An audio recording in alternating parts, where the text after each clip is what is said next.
الحمد لله رب العالمين، والصلاة والسلام على سيد المرسلين وعلى آله وأصحابه أجمعين، أما بعد. فأعوذ بالله من الشيطان الرجيم. بسم الله الرحمن الرحيم. لقد كان لكم في رسول الله أسوة حسنة.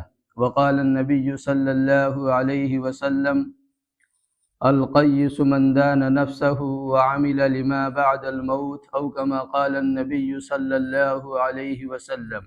اللهم صل على سيدنا محمد وعلى آل سيدنا محمد وبارك وسلم. یہ رجب کا مہینہ شروع ہو چکا ہے، اور اس کے بعد پھر شعبان ہے، اور شعبان کے بعد رمضان المبارک ہے۔ آپ صلی اللہ علیہ وسلم کا ایک معمول تھا کہ جب آپ رجب کا چاند دیکھتے تھے تو یہ دعا کیا کرتے تھے: اللہم بارک لنا فی رجب و شعبان وبلغنا رمضان۔ اے اللہ، رجب اور شعبان کو ہمارے لیے بابرکت بنا اور ہمیں رمضان المبارک تک پہنچا دے۔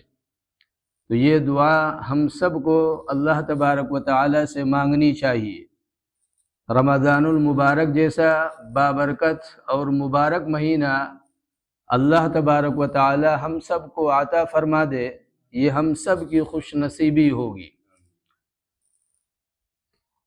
چونکہ سیرت النبی صلی اللہ علیہ وسلم کو بیان کیا جا رہا تھا، اور اب چونکہ رمضان المبارک کی آمد ہے، اس لیے ایک دو جمعے اور سیرت النبی پر کچھ معروضات پیش کرنے کے بعد رمضان المبارک کا یہ جو ایام ہیں، یہ رمضان المبارک کے لیے کتنے قیمتی ہیں، ان مہینوں میں کیا کرنا چاہیے، ہمیں کس طرح اپنے نظام کو مقرر اور متعین کرنا چاہیے کہ رمضان المبارک کی جو ساعتیں ہیں وہ ہم سے ضائع نہ ہوں، ہم رمضان المبارک کو قیمتی بنانے والے بنیں، اس پر انشاءاللہ گفتگو کی جائے گی۔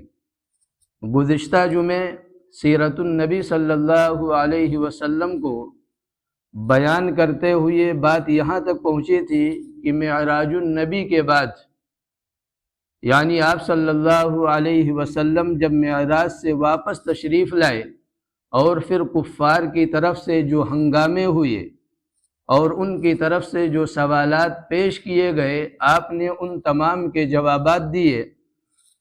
اس کے بعد زندگی معمول کے مطابق چلنے لگی، لیکن جب 11 نبوی کا جو حج آیا، اس میں آپ صلی اللہ علیہ وسلم جب مینا کی وادیوں میں آپ گشت کر رہے ہیں، ٹہل رہے ہیں، تو وہاں چند نوجوانوں سے آپ کی ملاقات ہوئی۔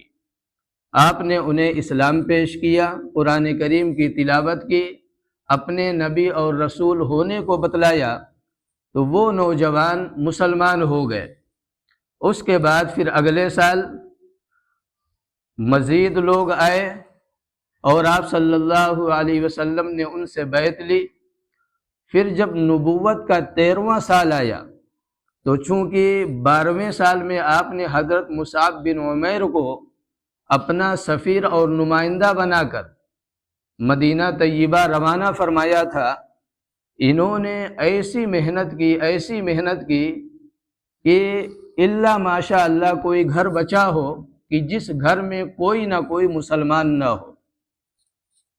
لہذا نبوت کے 13ویں سال مدینہ طیبہ سے آنے والے جو مشرکین ہیں حج کے لیے، اس میں مسلمانوں کی ایک بڑی تعداد ہے جو 70 سے زائد ہے۔ وہ حضرات جب آپ صلی اللہ علیہ وسلم سے ملنے مکہ مکرمہ حج کے ارادے سے آ رہے ہیں، تو ابھی یثرب ہی میں ہیں یا پھر وہ مکہ اور مدینہ کے درمیان راستوں میں ہیں، انہوں نے آپس میں مشورہ یہ کیا کہ بھائی ہم کب تک آپ صلی اللہ علیہ وسلم کو مکہ مکرمہ کی پہاڑیوں میں سرگرداں اور حیران و پریشان دیکھتے رہیں گے۔ کب تک ہم لوگ مکہ مکرمہ کے جو مشرکین ہیں ان کی طرف سے جو ایذائیں اور پریشانیاں ہیں آپ کو دی جاتی رہیں گی، یہ سارا معاملہ کب تک ہوگا؟ لہذا انہوں نے یہ طے کیا کہ آپ صلی اللہ علیہ وسلم کو مکہ مکرمہ سے نکال کر مدینہ طیبہ لے کر جانا ہے یا آپ کو وہاں آنے کی دعوت دینی ہے۔ جب یہ حضرات مکہ مکرمہ پہنچے تو اب ان لوگوں کو یہ تڑپ ہے کہ آپ صلی اللہ علیہ وسلم سے ملاقات ہو۔ انہوں نے اپنے نمائندوں کو بھیجا، انہوں نے جا کر آپ صلی اللہ علیہ وسلم سے ملاقات کی۔ آپ صلی اللہ علیہ وسلم نے ان کو یہ بتلایا کہ ٹھیک ہے، ہم تم سے ملاقات کریں گے جو حج کے ایام ہیں ان کے درمیان، لہذا 12 ذی الحجہ کی جو تاریخ ہے یہ طے ہوئی، مقام طے ہوا، منی میں جمرہ عقبہ کے پاس جو گھاٹی ہے اسی میں جمع ہوں گے، اور پھر یہ ملاقات نہایت خفیہ ہوگی، اس کی خبر کسی کو نہیں ہونی چاہیے، یہ رات کی تاریکی میں انجام پائے گی۔ لہذا آپ صلی اللہ علیہ وسلم جو مقررہ وقت تھا اس وقت جب آپ تیار ہوئے چلنے کے لیے تو سیدنا حضرت عباس رضی اللہ تعالیٰ عنہ بھی اس وقت وہاں موجود تھے۔ انہوں نے فرمایا کہ اگر آپ اجازت دیں تو میں بھی آپ کے ساتھ چلنا چاہتا ہوں۔ تو آپ صلی اللہ علیہ وسلم نے اولاً ان سے یہ فرمایا کہ بھائی آپ تو ہمارے دین پر ہیں نہیں، آپ تو باپ دادا کے دین پر جمے ہوئے ہیں، تو پھر وہاں آپ کی کیا ضرورت؟ تو حضرت عباس رضی اللہ تعالیٰ عنہ نے فرمایا بھتیجے بات تو ٹھیک ہے، میں اپنے دین پر ہوں، جو دین تم لے کر آئے ہو میں اسے تسلیم نہیں کرتا، لیکن کچھ خاندانی روایتیں ہوتی ہیں، یہ لوگ جو آپ کو لینے آئے ہیں ان کے بارے میں آپ بھی نہیں جانتے، ہم بھی نہیں جانتے، اب یہ لوگ وہاں لے جائیں، وہاں جو حضرات ہیں ان کے ارادے کیا ہے، وہ آپ کو کوئی تکلیف پہنچائیں، کسی مصیبت میں آپ کو کھڑا کر دیں تو پھر کیا ہوگا، لہذا ہمیں اجازت دیجیے۔ آپ صلی اللہ علیہ وسلم نے فرمایا ٹھیک ہے آپ چلیے۔ حضرت کعب رضی اللہ تعالیٰ عنہ فرماتے ہیں کہ ہم لوگ اپنے اپنے خیموں میں لیٹ گئے رات کے شروع میں، اور اس کے بعد جو وقت مقرر تھا تو اس مقررہ وقت پر ہم لوگ اتنے خفیہ طریقے سے اپنے اپنے خیموں سے نکلے اور جا کر اس گھاٹی میں جمع ہونے شروع ہو گئے۔ جب وہاں جمع ہوئے اس کے بعد آپ صلی اللہ علیہ وسلم کی آمد ہوئی، آپ تشریف لائے۔ اب چونکہ معاہدہ ہونا تھا، اور معاہدہ یہ تھا کہ دینی اور فوجی، یعنی دینی اعتبار سے بھی آپ ہمارے معاون اور مددگار بنے، اور پھر فوجی اعتبار سے بھی اس پر عہد و پیمان ہونا تھا۔ ابھی گفتگو شروع نہیں ہوئی تھی کہ حضرت عباس رضی اللہ تعالیٰ عنہ کھڑے ہو گئے اور انہوں نے کہا اے اہل عرب، یعنی اوس اور خزرج جو وہاں ہیں، تم جانتے ہو کہ محمد کی حیثیت ہمارے درمیان کیا ہے، بھلے یہ کوئی نیا دین لے کر آئے ہوں اور ہم لوگ اپنے آباء و اجداد کے دین پر قائم ہوں، لیکن اس کے باوجود ہم محمد کی حفاظت کرتے ہیں۔ تم جانتے ہو کہ ان کو اپنے شہر لے جانے کا مطلب کیا ہے، کالوں اور گوروں سے جنگ ہے، پورا عرب تمہارا دشمن ہوگا، تمہارے جو اموال ہیں یہ بھی ضائع ہو سکتے ہیں، تمہارے جو بیوی بچے ہیں یہ بھی قتل ہو سکتے ہیں، تمہارا جو گھر بار ہے اسے بھی نقصان پہنچ سکتا ہے، لہذا کوئی بات کہنے سے پہلے، کوئی بات کرنے سے پہلے، یا میرے بھتیجے کو مدینہ طیبہ بلانے سے پہلے تمہیں کچھ وعدے کرنے ہوں گے، ان تمام چیزوں کو ذہن و دماغ میں رکھنا ہوگا۔ یہ تقریر جب ختم ہوئی حضرت عباس رضی اللہ تعالیٰ عنہ کی، تو انصار مدینہ میں سے کچھ لوگ کھڑے ہوئے، انہوں نے کہا ٹھیک ہے، جس طرح آپ نے کہا ہے اگر وہی ہو، یعنی سارے ہمارے دشمن ہو جائیں ہم اسے منظور کر لیں، ہمارے اموال ضائع ہو جائیں ہم اسے منظور کر لیں، ہمارے بیوی بچے قتل ہو جائیں ہم اسے منظور کر لیں، تو یہ بتلائیے ہمیں ملے گا کیا؟ ان تمام کے بدلے ہمیں کیا ملے گا؟ تو آپ صلی اللہ علیہ وسلم نے فرمایا لکم الجنہ، دنیا کے کسی عہدے کی کوئی گارنٹی نہیں، اس کی کوئی ذمہ داری نہیں، جو حقیقی کامیابی ہے، جہاں ہمیشہ رہنا ہے، میں اس کا وعدہ کرتا ہوں کہ میں تمہیں جنت لے کر دوں گا۔ تو وہ صحابی جو ہے فوراً بول اٹھے یا رسول اللہ، پھر یہ جو معاہدہ ہے یہ ڈن، نہ آپ اپنے الفاظ کو واپس لیں گے اور نہ ہی ہم اپنے عہد و پیمان سے پیچھے ہٹیں گے۔ ابو الحسن رضی اللہ تعالیٰ عنہ کھڑے ہوئے، انہوں نے کہا یا رسول اللہ یہ تو بات ہو گئی، لیکن ہمارے ذہن میں بھی ایک بات آ رہی ہے جو تمام اہل مدینہ کے ذہن و دماغ کی بات ہے، میں ان کا ترجمان ہوں۔ آپ نے فرمایا بتلاؤ؟ انہوں نے کہا کہ اگر اللہ آپ کو طاقت دے دے، آپ کو قوت دے دے، آپ کا شہر آپ کو واپس کر دے، تو آپ وعدہ کیجئے کہ آپ ہمیں چھوڑ کر مکہ مکرمہ نہیں آئیں گے۔ تو آپ صلی اللہ علیہ وسلم نے فرمایا اب ہمارا مرنا جینا، یعنی مدینہ آنے کے بعد ہمارا جو مرنا اور جینا ہوگا یہ تمہارے ساتھ ہوگا، میں کبھی مکہ مکرمہ رہنے کی نیت سے نہیں آؤں گا۔ یہ سارے معاہدات طے ہو گئے، ابھی مجلس ختم ہونے کے قریب تھی کہ ایک آواز فضاؤں میں گونجی۔ صحابہ کرام فرماتے ہیں فَسَمِعْنَا سَارِقًا يَسْرُقُ مِنَ الْجَبَلِ، ان پہاڑوں کے بیچ سے ایک ایسی آواز اتنی کرخت، اتنی سخت کہ پوری وادیاں گونج اٹھی۔ وہ آواز کیا تھی کہ یا اہل الخیام یا اہل العرب، اے عقل مندو، اے عربو، کہاں سو رہے ہو؟ یثرب والے تمہارے قتل پر عہد و پیمان کر رہے ہیں۔ آپ صلی اللہ علیہ وسلم نے فرمایا یہ آواز لگانے والا یہ ان وادیوں کا شیطان ہے، اور آپ نے فرمایا عن قریب میں تمہارے لیے فارغ ہو جاؤں گا۔ اب یہ آواز ایسی تھی کہ تقریباً ہر ایک کے کان میں پہنچ چکی تھی۔ اب وہاں سے جو بڑے بڑے مشرکین مکہ ہیں یہ بھاگے کہ بھائی کون یثرب والے ہیں، کیا عہد و پیمان ہو رہا ہے، جن سے تحقیق کی جا رہی ہے ہر آدمی انکار کر رہا ہے جو مدینے والے ہیں۔ ان کے ذہن و دماغ میں بات آئی کہ ہو سکتا ہے جھوٹی خبر کسی نے پھیلا دی ہو، لہذا یہ حضرات واپس آ گئے، لیکن کھود کرید میں لگے رہے، یعنی اس کی تحقیق کرتے رہے کہ یہ جو آواز آئی تھی یہ آواز جو ہے یہ واقعی تھی یا ایسے ہی وہم ہے۔ بہرحال تحقیق کے بعد وہ اس نتیجے پر پہنچے کہ یہ معاملہ ہوا ہے، مدینے والوں نے آپ صلی اللہ علیہ وسلم پر بیعت کی ہے، ان کی نصرت اور مدد پر عہد و پیمان مینا کی گھاٹی میں ہوا ہے۔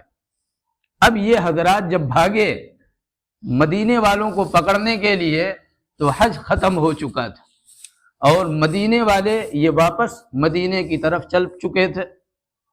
انہوں نے تیز رفتار سواروں کو روانہ کیا، دو آدمی انہیں نظر آئے، یعنی مشرکین مکہ کی طرف سے جو سوار گئے پکڑنے کے لیے انہیں دو آدمی نظر آئے، ایک سعد بن عبادہ، ایک زرارہ رضی اللہ تعالی عنہما۔ لیکن یہ سوار جب ان دونوں کے قریب پہنچے تو حضرت زرارہ رضی اللہ تعالی عنہ نے گھوڑے کو اڑ لگائی اور وہ بڑی سرعت کے ساتھ آگے بڑھ گئے۔ حضرت سعد بن عبادہ گرفت میں آ گئے، ان کے ہاتھ پاؤں باندھ دیے گئے، انہیں مارتے ہوئے مکہ مکرمہ واپس لایا گیا۔ اب ان سے تحقیق کی جا رہی ہے لیکن یہ خاموش ہے۔ مکہ مکرمہ کے کچھ باشندے تھے جو مدینہ طیبہ سے جاتے ہوئے ملک شام تجارت وغیرہ کے لیے سفر کرتے تھے۔ انہیں جب معلوم ہوا کہ سعد بن عبادہ رضی اللہ تعالی عنہ یہ گرفتار ہیں اور مکہ والے انہیں مار رہے ہیں، تو یہ جو دو آدمی ہیں مطعم بن عدی اور ایک شخص اور ہے، یہ جب مدینے سے گزرتے تھے تو انہی کی پناہ میں مدینے سے گزرتے تھے، لہذا یہ بھاگے ہوئے آئے۔ انہوں نے کہا بھائی یہ کیا طریقہ ہے، انہوں نے اکیلے عہد و پیمان کو تھوڑی کیا ہے، اور دوسری بات یہ ہے کہ یہ کوئی تنہا کو تھوڑی ہے، مدینہ پوری بستی موجود ہے، ان سے دشمنی لینا کوئی عقل مندی کا کام نہیں ہے، لہذا انہیں چھوڑو، اکیلے بندے سے لڑنا کیا، اگر لڑنا ہی ہے تو مدینہ طیبہ جاؤ، جا کر وہاں جو کرنا ہے کرو، انہیں چھوڑو۔ بہرحال چھڑا دیا گیا اور آئی گئی بات ختم ہو گئی، لیکن یہاں جو یہ 72 یا 73 افراد موجود تھے، انہوں نے دعوت دی تھی آپ صلی اللہ علیہ وسلم کو بھی اور مسلمانوں کو بھی کہ آپ مدینہ آئے۔ اس کے بعد سے ہجرت شروع ہو گئی۔ حضرت سلمہ رضی اللہ تعالی عنہ یہ پہلے مہاجر ہیں جنہوں نے مدینے کی طرف ہجرت کی۔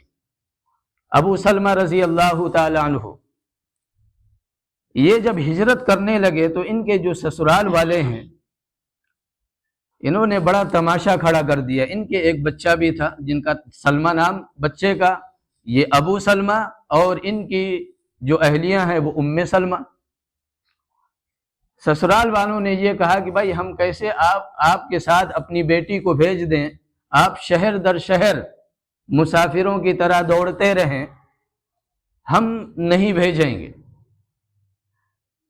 یہ واپس آ گئے۔ جب ددیحال والوں یعنی جب ان کے گھر والوں کو پتہ چلا کہ ابو سلمہ کے سسرال والوں نے بیٹی کو اپنے بھیجنے سے منع کر دیا ہے، تو ان کے ایک بچہ تھا جس کا نام سلمہ تھا۔ اب ددیحال والے پہنچ گئے کہ بھائی بچے پر حق تو ہمارا ہے، ہم والدہ کے ساتھ نہیں رہنے دیں گے۔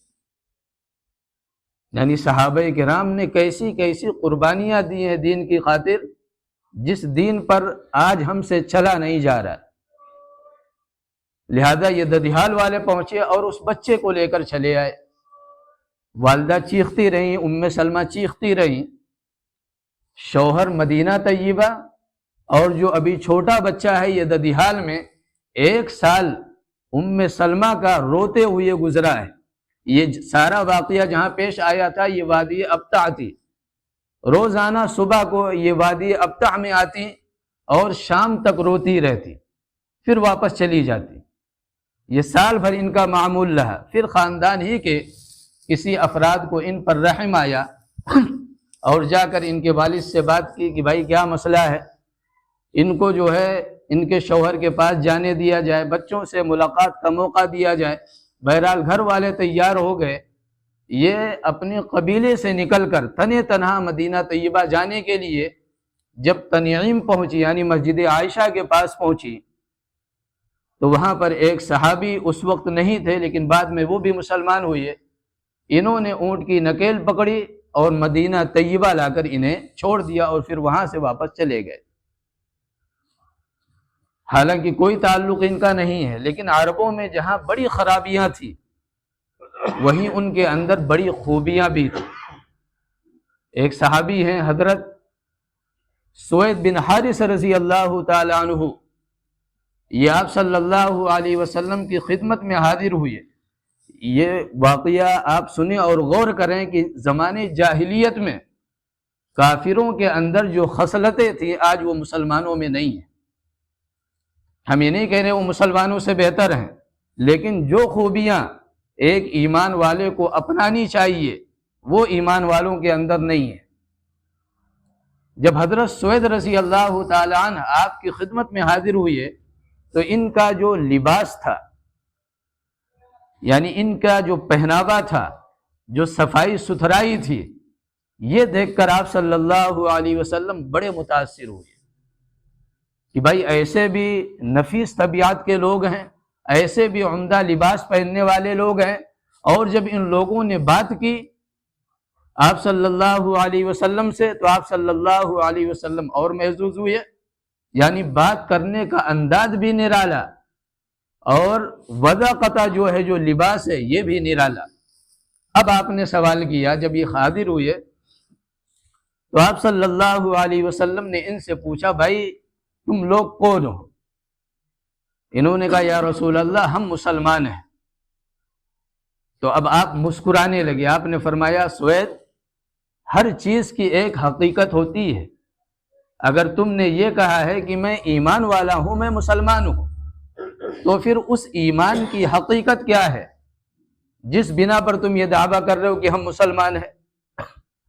تو حضرت سوید رضی اللہ تعالیٰ عنہ نے فرمایا، یا رسول اللہ 15 باتیں ہیں، 5 ان میں سے وہ ہیں جن پر ایمان لانے کا حکم آپ کے قاصدوں نے دیا، 5 باتیں وہ ہیں جن پر عمل کرنے کا آپ کے قاصدوں نے ہمیں کہا، اور 5 باتیں وہ ہیں، یہ آخر والی بڑی اہم ہے۔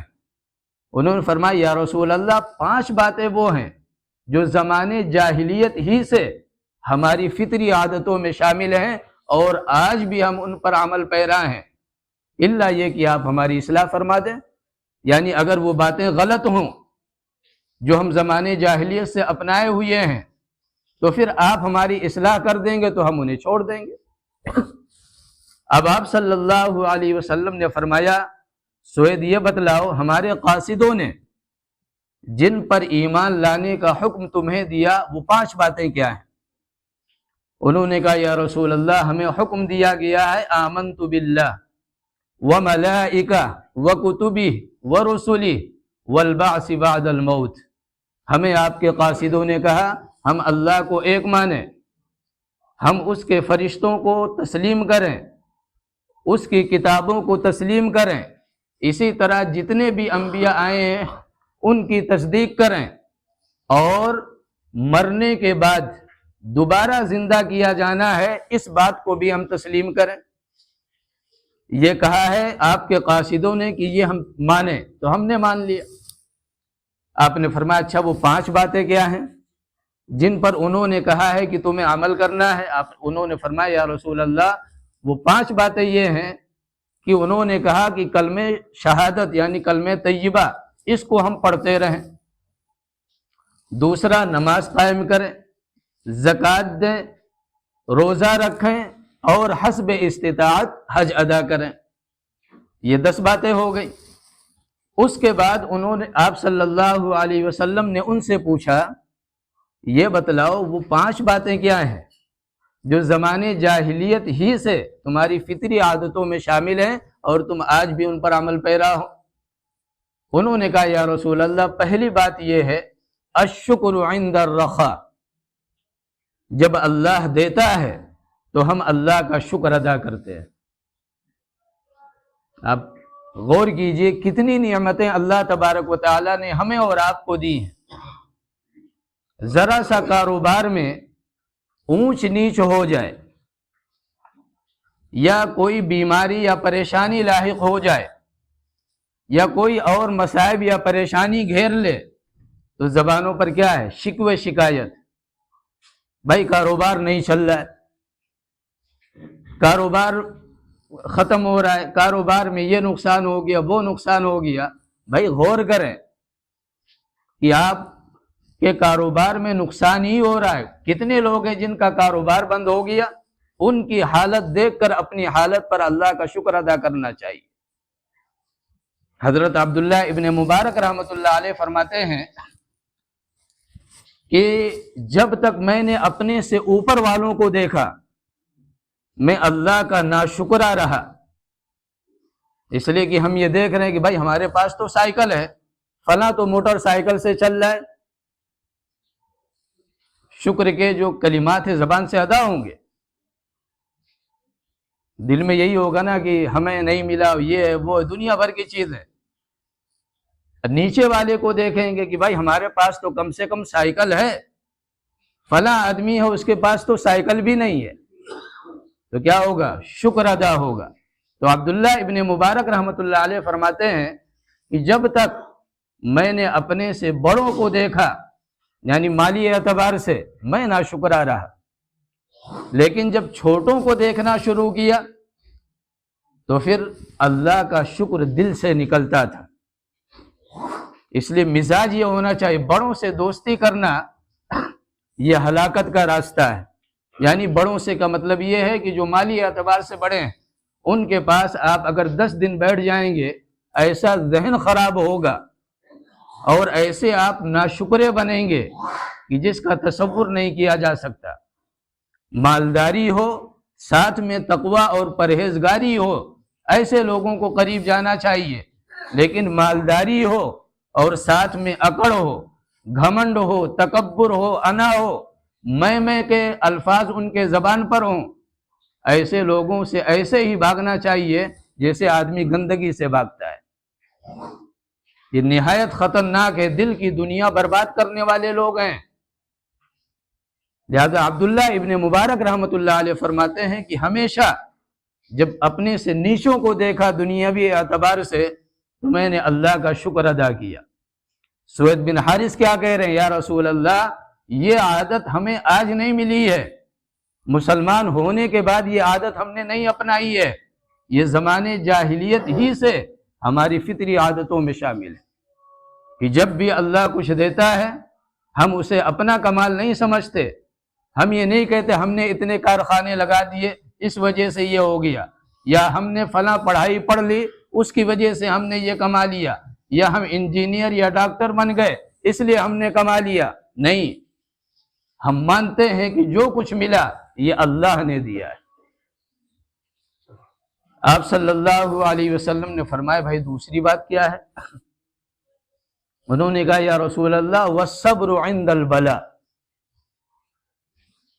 کہ جب ہم پر کوئی پریشانی آتی ہے، ہم پر کوئی مصیبت آتی ہے،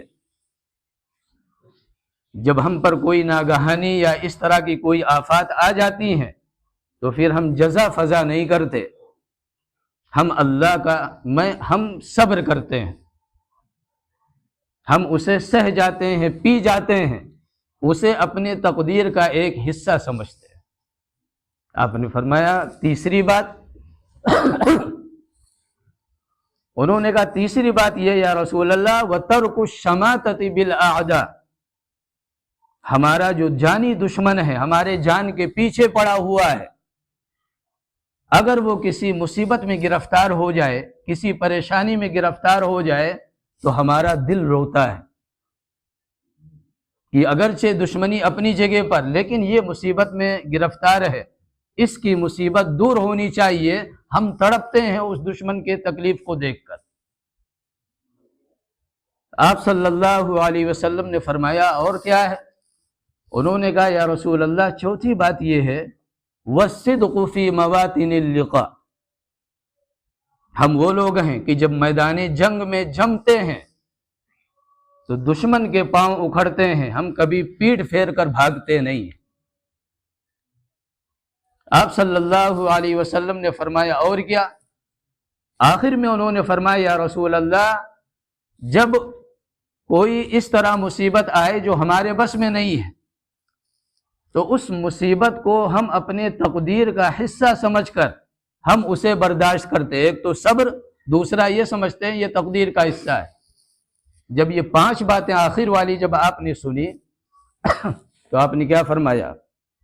آپ نے فرمایا فقہاء ادباء کأنہم انبیاء من خصال ما احسنها، آپ نے فرمایا شاباش، بڑے بڑے سمجھدار، بڑے بڑے عقلاء اور انبیاء، یہ 3 لفظ آپ نے فرمایا کہ یہ کتنی خوبصورت تمہارے جو اوصاف ہیں، تمہارے اندر جو خوبیاں ہیں یہ کتنی خوبصورت ہیں، تمہاری سمجھ قریب قریب نبیوں والی ہے۔ آپ نے کیا فرمایا کہ تمہاری سمجھ قریب قریب نبیوں والی ہے، مطلب نبی کے اوپر وحی آتی ہے اس لیے وہ نبی ہوتا ہے، تمہارے اوپر وحی نہیں آ رہی ہے، تم نبی نہیں ہو لیکن نبیوں والے اوصاف تمہارے اندر موجود ہیں۔ یہ کون ہے؟ یہ زمانے جاہلیت سے ان کی خوبی ہے، حضرت سوید بن حارث ہیں، یہ 7 آدمی کے ساتھ آپ کی خدمت میں حاضر ہیں۔ جب یہ 15 باتیں ہو گئیں تو آپ صلی اللہ علیہ وسلم نے فرمایا ان کنتم کما تقولون، سوید اگر تم نے جیسا کہا ہے، اگر معاملہ اسی طرح ہے، یعنی تمہارے اندر یہ 15 باتیں اور خاص طور سے آخر کی جو 5 باتیں ہیں یہ اسی طرح ہے جس طرح تم نے کہا ہے، کوئی مبالغہ نہیں کیا ہے، تو پھر 5 باتیں مجھ سے لے لو، 5 نصیحتیں میری بھی لے لو اور ان پر عمل پیرا ہو جاؤ اور آنکھ بند کر کے جنت میں داخل ہو جاؤ۔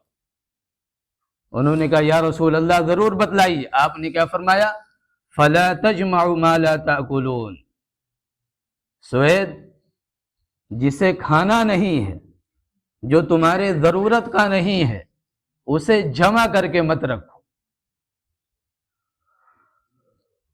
یعنی صرف جمع کرتے رہو جمع کرتے رہو جمع کرتے رہو اور بخل کے بالکل چوٹی پر کھڑے ہو جاؤ، چمڑی جائے لیکن دمڑی نہ جائے، یہ صورت بن جائے۔ بچوں کو جو ہے گھی کا ڈبہ دے کر جاؤ تو اس میں تالا ہو، وہ اوپر سے کھائیں، روٹی ڈبے پر لگا کر کھائیں۔ آپ نے فرمایا نہیں، دنیا کے اندر بڑی مخلوق ہیں اللہ تبارک و تعالیٰ کی جو فقر و فاقہ کی محتاج ہوتی ہیں، جو تمہارے رزق کی محتاج ہوتی ہیں، ضرورت مند ہوتی ہیں، ان کا خیال رکھتے ہوئے زندگی گزارو۔ فَلَا تَجْمَعُ مَا لَا تَأْكُلُونَ، جو کھانا نہیں ہے اسے جمع کر کے مت رکھو، پہلی چیز۔ دوسری، آپ صلی اللہ علیہ وسلم نے فرمایا وَلَا تَبْنُوا مَا لَا تَسْكُنُونَ، سوید جہاں رہنا نہیں وہاں گھر مت بناؤ۔ مطلب یہ ہے کہ گھر بناؤ لیکن ضرورت کا بناؤ، ضرورت سے زائد گھر بنانا یہ کوئی عقل مندی نہیں ہے۔ ایک موقع پر آپ صلی اللہ علیہ وسلم نے فرمایا کل بناء، یعنی جتنی بھی تعمیرات ہیں یہ ابن آدم کے لیے مصیبت ہیں، الا ما لا، مگر ہاں جو ضرورت کا ہو، جو ضرورت کا ہے، جہاں رہنا ہے وہ بنا لو، لیکن ضرورت سے زائد بناتے رہنا، زمینیں خریدتے رہنا، مکانات کی تعمیر کرواتے رہنا، یا مکانات کو اس بنا پر تبدیل کرنا کہ بھائی چلو اب یہاں رہ چکے، اتنی زندگی گزر گئی، اب چلو فلاں وی آئی پی ایریے میں رہتے ہیں، فلاں اس میں رہتے ہیں، فلاں اس میں رہتے ہیں۔ یہ کیا ہے؟ یہ اسراف ہے، یہ فضول خرچی ہے۔ اللہ کے نبی صلی اللہ علیہ وسلم فرما رہے ہیں وَلَا تَبْنُوا مَا لَا تَسْكُنُونَ، سوید ضرورت سے زائد تعمیرات مت کرو، یعنی آپ کی جو ضرورت کا ہے وہ بنا لیا، آپ نے رہائش اختیار کی، اس کے اندر مزید رنگ و روغن لگا کر اس کو آرائش یعنی سجا لیا، سنوار لیا، لیکن نمائش اس کی اجازت شریعت نہیں دیتی۔ یہ دوسری نصیحت آپ صلی اللہ علیہ وسلم نے فرمائی۔ تیسری نصیحت آپ نے فرمائی وَلَا تَنَافَسُوا فِي شَيْءٍ أَنْتُمْ عَنْهُ غَدًا تَزُولُونَ، سوید ایسی چیزوں میں دوڑ مت لگاؤ، ایسی چیزوں میں رغبت نہ کرو جسے تم کل چھوڑ کر یہاں سے چلے جاؤ گے، یعنی دنیا ہی کے پیچھے مت بھاگتے رہنا، دنیا جمع کرنے کے چکر میں ساری زندگی نہ گنوا دینا۔ آج آپ یعنی ہم سب جو ہے اپنے گریبان میں جھانکیں کہ ہمارے دنیا میں آنے کا مقصد کیا ہے، صبح سے شام تک کی جو زندگی ہے اس کا جائزہ لیں۔ کیا ہم صرف نماز پڑھ کے فارغ تھے کہ ہم نے نماز پڑھ لی اس کے بعد ہم فارغ ہو گئے، ہم آزاد ہیں، جس طرح چاہیں جو چاہیں کاروبار کریں، جائز ہو ناجائز ہو، حلال ہو حرام ہو، اس سے کوئی مطلب نہیں، بس دنیا آنی چاہیے۔ آج ہم ہر چیز سے تقریباً آزاد ہو چکے ہیں، ہمیں دنیا چاہیے، طریقہ کوئی بھی ہو، چاہے جائز طریقہ ہو یا ناجائز طریقہ ہو، ہمیں اس سے کوئی مطلب نہیں، بس جیب میں دنیا آنی چاہیے۔ حالانکہ اسے کیا ہے، کل چھوڑ کر چلے جانا ہے، آنکھ بند ہوئی معاملہ ختم، اور پھر آنکھ آپ کی بند ہوئی اس مال و دولت پر جو آپ نے اللہ تبارک و تعالیٰ کی نافرمانی کر کے جمع کیا ہے، ہو سکتا ہے اس میں سے 1 روپیہ بھی آپ کے نام پر آپ کی اولاد خرچ نہ کرے۔ لہذا عقل مندی اسی میں ہے کہ جو کچھ اللہ تبارک و تعالیٰ ہمیں دے رہا ہے یعنی حلال طریقے سے، اس میں یعنی ایک نظام بنائے کہ بھائی مہینے میں ہمیں اتنے روپے اللہ کے نام پر خرچ کرنے ہیں، معاملہ ختم۔ ہمارے جو اکابرین ہیں ان کی تنخواہیں کتنی ہوتی تھی؟ 1 روپیہ، 1.5 روپیہ، 4 روپیہ، 5 روپیہ، لیکن اتنی کم تنخواہوں کے باوجود ان حضرات کا معمول یہ تھا کہ اپنی آمدنی میں سے اتنا جو ہے یہ اللہ کے راہ میں ہمیں خرچ کرنا ہے اور پابندی سے موت تک جمے رہے۔ اب آپ بتلائیے کیا ہم نے اور آپ نے کبھی یہ سوچا کہ بھائی ہم ہر مہینے کتنا خرچہ کرتے ہیں؟ اللہ تو کتنا دے رہا ہے، لیکن اللہ کے نام پر ہم کتنا دے رہے ہیں؟ کبھی یہ سوچا؟ بس جو کچھ ہے جمع کر کے رکھ لیا، اور اپنی جو جائز ضرورتیں ہیں یا ناجائز ضرورتیں ہیں، یا شادی بیاہ میں آپ دیکھ ہی رہے ہیں، جہاں خرچ کرنا ہے وہاں جب خرچ نہیں کریں گے تو جہاں نہیں خرچ کرنا ہے وہاں خرچ کرنا پڑے گا۔ آپ اپنی شادیوں کا آپ جائزہ لیں، صرف ولیمے کے علاوہ یعنی ولیمے کی ترغیب دی ہے، فرض یا واجب نہیں ہے۔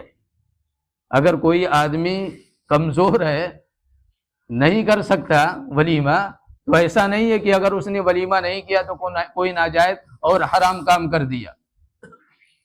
پتہ چلا کہ نکاح میں جو واجبی خرچ ہے وہ صرف اور صرف مہر ہے، اس کے علاوہ کچھ نہیں۔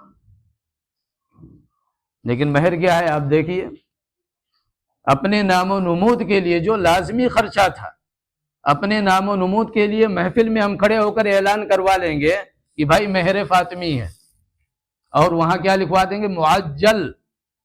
یہ لکھوانا چاہیے لیکن لکھواتے کیا ہے؟ معجل۔ معجل کا مطلب ادھار۔ اب یہ کب ملے گا واللہ عالم،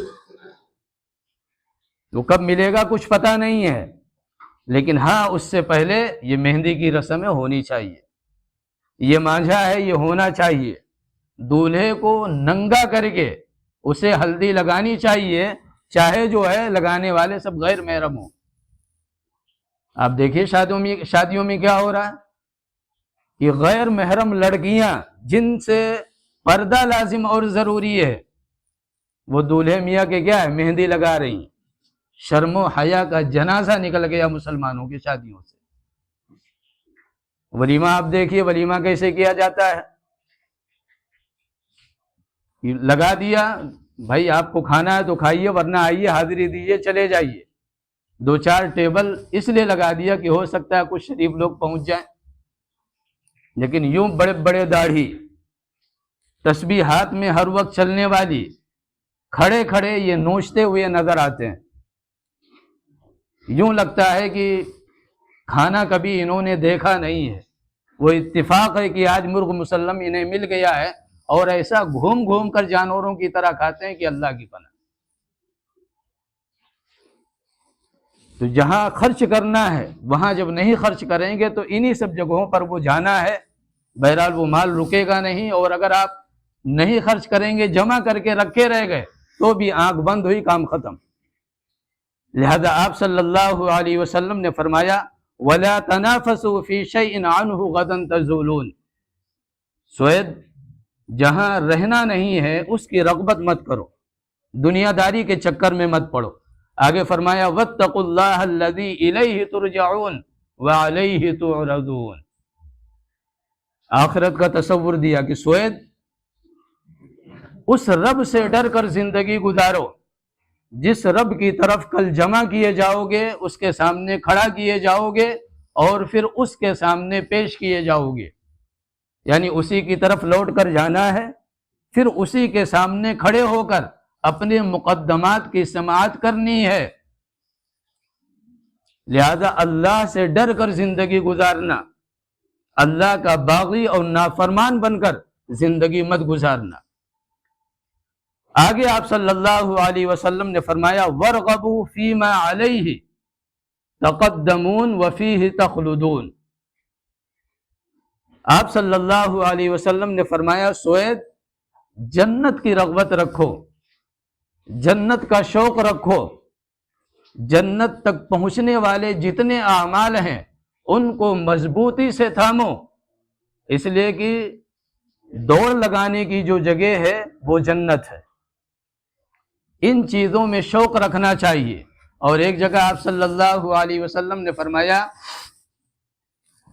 کہ لا ینام طالبها، یعنی جو آدمی جنت کا متلاشی ہوتا ہے، جنت کا جو شوق رکھتا ہے، اسے نیند نہیں آتی۔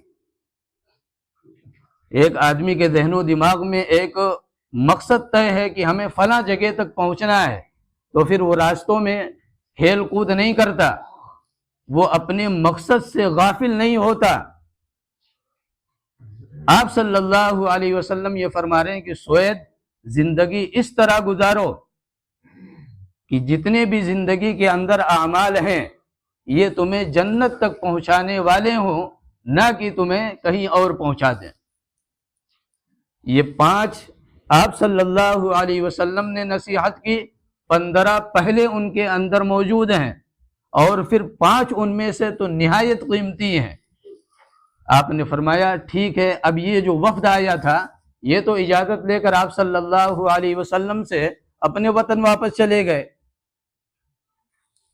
لیکن ہمیں اور آپ کو یہ سبق دے گئے کہ اسلامی تعلیمات سے پہلے اگر صحیح معنوں میں کوئی انسان بن سکتا ہے تو یہ خوبیاں اس کے اندر ضرور ہونی چاہیے۔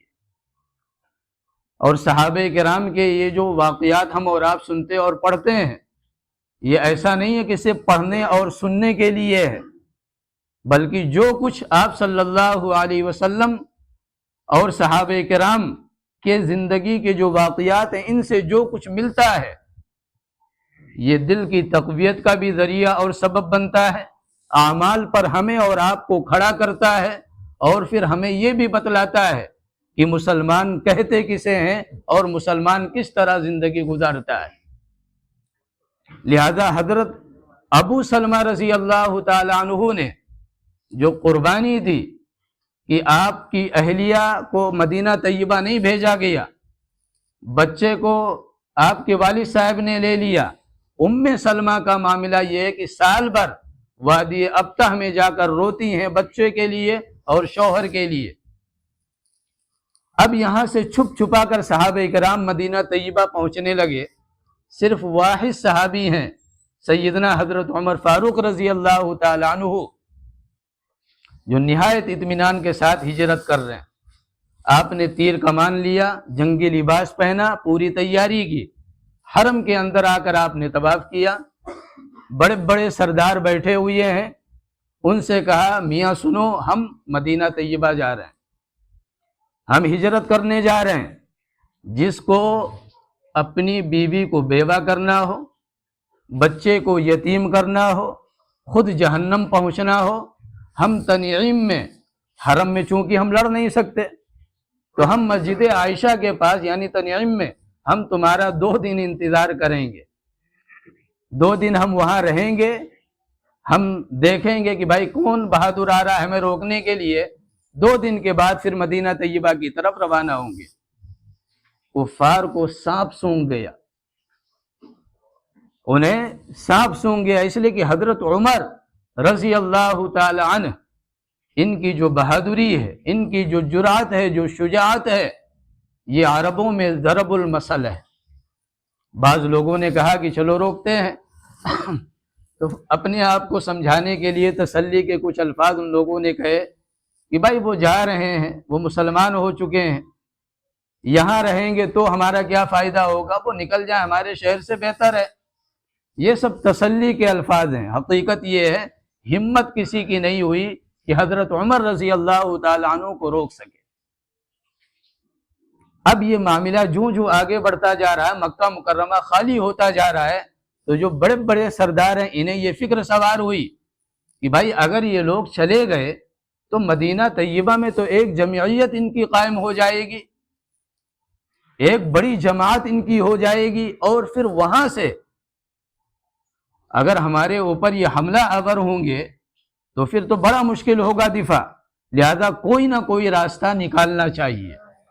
لہذا اب دارالندوہ میں ایک میٹنگ بٹھائی گئی، یہ نبوت کا 13واں سال ہے، دارالندوہ میں میٹنگ بٹھائی گئی، اور اس میٹنگ میں ابو جہل نے یہ اعلان کیا کہ دیکھو اس میٹنگ میں وہی لوگ آ سکتے ہیں جو ہمارے ساتھ ہیں، جن کا تعلق عبد مناف سے ہے ان کو دعوت نہ دی جائے، جن کا تعلق عبد المطلب سے ہے انہیں دعوت نہ دی جائے، جو بنو ہاشم میں سے ہیں انہیں دعوت نہ دی جائے، اسی طرح مدینہ طیبہ میں جن کی دوستی ہے چاہے وہ ہمارے اپنے ہوں انہیں بھی دعوت نہ دی جائے، اس لیے کہ ہمیں جو منصوبہ بنانا ہے یہ محمد صلی اللہ علیہ وسلم اور مدینے والوں کے خلاف بنانا ہے۔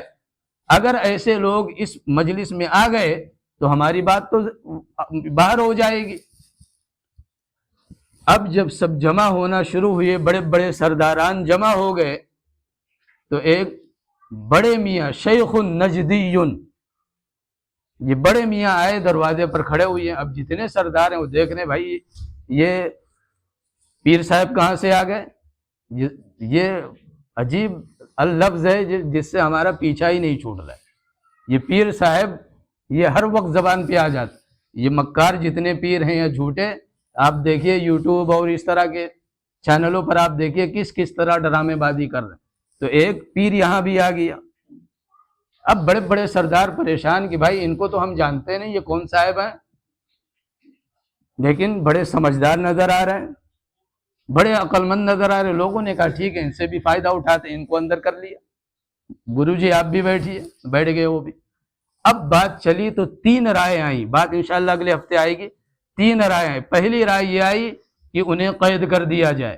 یہ جو بڑے میاں آئے تھے گرو جی، انہوں نے کہا بھائی قید کر دو کہ مدینہ کے لوگ ہیں، قرب و جوار کے لوگ ہیں جو آپ کے ماننے والے ہیں، وہ چڑھائی کر دیں گے، چھڑا لے جائیں گے، یہ رائے ٹھیک نہیں ہے۔ دوسری رائے آئی کہ انہیں اونٹ پر بٹھا کر شہر بدر کر دیا جائے، شہر سے نکل گئے، مصیبت ختم۔ اس نے کہا بئس رائے ہے، تو یعنی سڑی ہوئی رائے ہے، وہ بڑے میاں کہہ رہے ہیں یہ سڑی ہوئی رائے ہے، اس لیے کہ انہیں جہاں نکال دو گے وہاں جا کر یہ اپنی جمعیت جمع کریں گے، لوگوں کو جمع کریں گے، اور ادھر ادھر جو مسلمان ہوئے وہ بھی آ جائیں گے، چڑھائی ہو جائے گی۔